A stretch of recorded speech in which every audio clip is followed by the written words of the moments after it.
What do you do in event of a HIPAA breach? What are the breach notification requirements under the HIPAA Privacy and Security Rule? That is the topic of today's video. The HIPAA rule provides that following a breach of unsecured information, covered entities must provide notification of the breach to affected individuals, the Secretary of Health and Human Services, and in certain circumstances, to the media. Let's take a look. But first, what exactly is unsecured protected health information? Unsecured health information is protected health information that has not been rendered unusable, unreadable, or indecipherable via approved encryption methods, and the encryption code or confidential process for such encryption remains unbreached. So, if the breach involves information that is encrypted using approved encryption methods and the confidential process or encryption key remains secure, you're in the clear. No notification is required.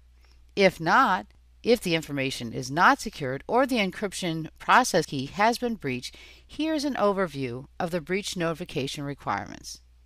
First, to individuals.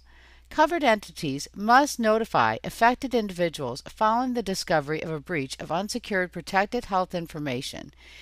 These individual notifications must be provided without reasonable delay and in no case later than 60 days following the discovery of the breach. Okay, so let's look at the obligations to notify the Secretary of Health and Human Services. In addition to notifying affected individuals, covered entities must notify the Secretary of Health and Human Services via filling out an electronic breach reporting form on HHS's website. If the breach affects more than 500 individuals, the breach report must be completed without reasonable delay and in no case later than 60 days from the breach. If, however, the breach affects less than 500 people, the breach report must be completed annually, and the first report of breach must be no later than 60 days after the end of the calendar year.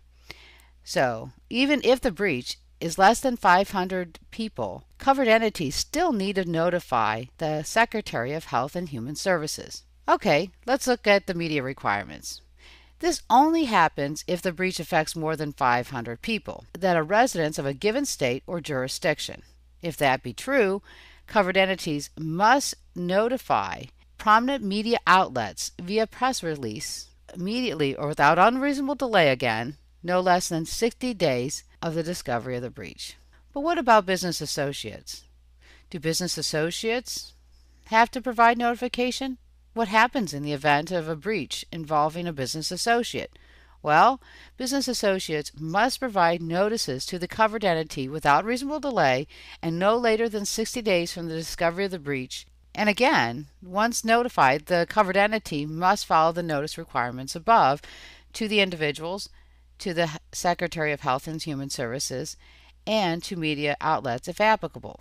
Notice that all these requirements are 60 days under the HIPAA Privacy and Security Rule. Be cautioned, some state requirements are much less than 60 days. So take a look at your state laws and make sure that your state doesn't require a sooner notice.